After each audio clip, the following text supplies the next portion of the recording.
Blue کریں کہ انہوں نے کہا یہ کر کے دکھائے گا, اور الحمدللہ اس وقت میں ون ڈے میں, آپ میری پرفارمنس نکال کے دیکھ لیں, آپ خود بولیں گے. اور اس وقت اجاز بھائی نے بولا تھا کہ عمر تیرے, ان کے ساتھ میرا ہنسی مذاق بھی, انہوں نے کہا عمر تیرے پیچھے میں اپنی جاب پہ, نہ وہ گراؤنڈ میں لیٹ آ رہا ہے نہ وہ باہر بیٹھ رہا ہے کہ ڈیورنگ فیلڈنگ سیشن کہ جی میں بڑا پلیئر ہوں, جی میں باہر بیٹھنا ہوں, وارم اپ وہ ٹیم کے ساتھ کر رہا ہے, ہر چیز وہ ٹیم کے ساتھ کر رہا ہے. ٹھیک ہے, جو آپ نے ہوٹل دیا وہ چپ کر کے وہاں پہ رہ رہا ہے. نارملی اس طرح کے پلیئر اس ہوٹل میں نہیں رکتے, وہ دوسرے ہوٹلوں میں رکتے ہیں. وہ اور کیا کرے, میں اس کو نہیں باہر بٹھا سکتا. ہاں آپ مینیجر صاحب کو بولیں, مینیجر صاحب کو بولیں کہ اس کی ٹکٹ کروائیں, اس کو آپ واپس بھیج دیں لاہور. میں نہیں اس کو باہر بٹھا سکتا جب تک یہ کراچی میں ہے. ٹھیک ہے, اب کیونکہ عمران فرد کو پتا تھا میری ایبلٹی کا, اس کے بعد میں اجاز بھائی کے پاس گیا. میں کہا جی اجاز بھائی ایسے ایسے آپ کی مہربانی ہے, مجھے کھلائیں. اجاز بھائی نے کہا یار تو صرف ایک دفعہ موئن بھائی سے کہہ رہا ہوں, عمر امین سے بات کرو, وہ نماز پڑھنے گیا. تو میں نے عمر امین سے بات کی, میں نے کہا یار عمر میں نے کھیلنا چاہ رہا ہوں. تو انہوں نے کہا, عمر نے مجھے بولا کہ یار اس سے بڑی بات کیا ہے کہ تو ہماری ٹیم میں آ جائے گا, دوسری ٹیم ویسے ہی آدھی مر جائے گی کہ بھائی عمر اکمل ہمارے پاس آ گیا ہے. تو اجاز بھائی نے بولا, میں یہاں پہ کھلے لفظوں میں نام لوں گا, اجاز بھائی نے بولا کہ عمران فرض ناراض تو نہیں ہوگا. میں نے عمران بھائی سے بولا, عمران بھائی نے کہا اس سے بڑی اپرچونٹی کیا ہے کہ میری کوچنگ میں کامیاب میں ہو جاؤں گا کہ میں نے ایک پلیئر بڑی ٹیم میں دے دیا. میں جب ادھر گیا ہوں, آپ چاہے اجاز بھائی سے پوچھ لیجئے گا کہ جب میرا نام انہوں نے لیا اس وقت کون سا بندہ میرے پیچھے تھا.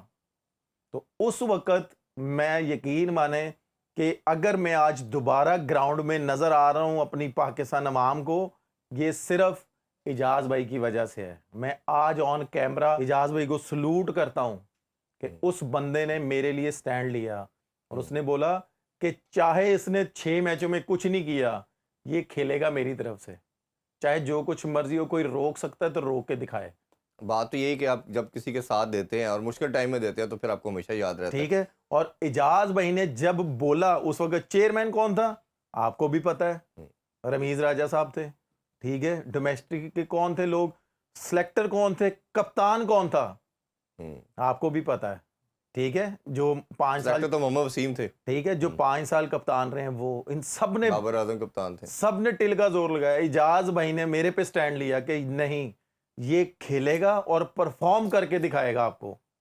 تو اجاز بھائی نے جب مجھے بتایا, اور اجاز, میرا یقین مانے کہ میری آنکھوں میں آنسو آ گئے تھے کہ یار ایک بندہ میرے لیے اپنی جاب کو ہاں بالکل سیکریفائز کر رہا ہے. اور آئی گیس اس وقت یہ چیف سلیکٹر تھے, ٹھیک ہے, یا کسی چیز کوئی ان کو جاب ملی تھی. جی ٹھیک ہے, تو میں آپ کو بلیو کریں کہ انہوں نے کہا یہ کر کے دکھائے گا. اور الحمدللہ اس وقت میں ون ڈے میں, آپ میری پرفارمنس نکال کے دیکھ لیں, آپ خود بولیں گے. اور اس وقت اجاز بھائی نے بولا تھا کہ عمر تیرے, ان کے ساتھ میرا ہنسی مذاق بھی, انہوں نے کہا عمر تیرے پیچھے میں اپنی جاب پہ.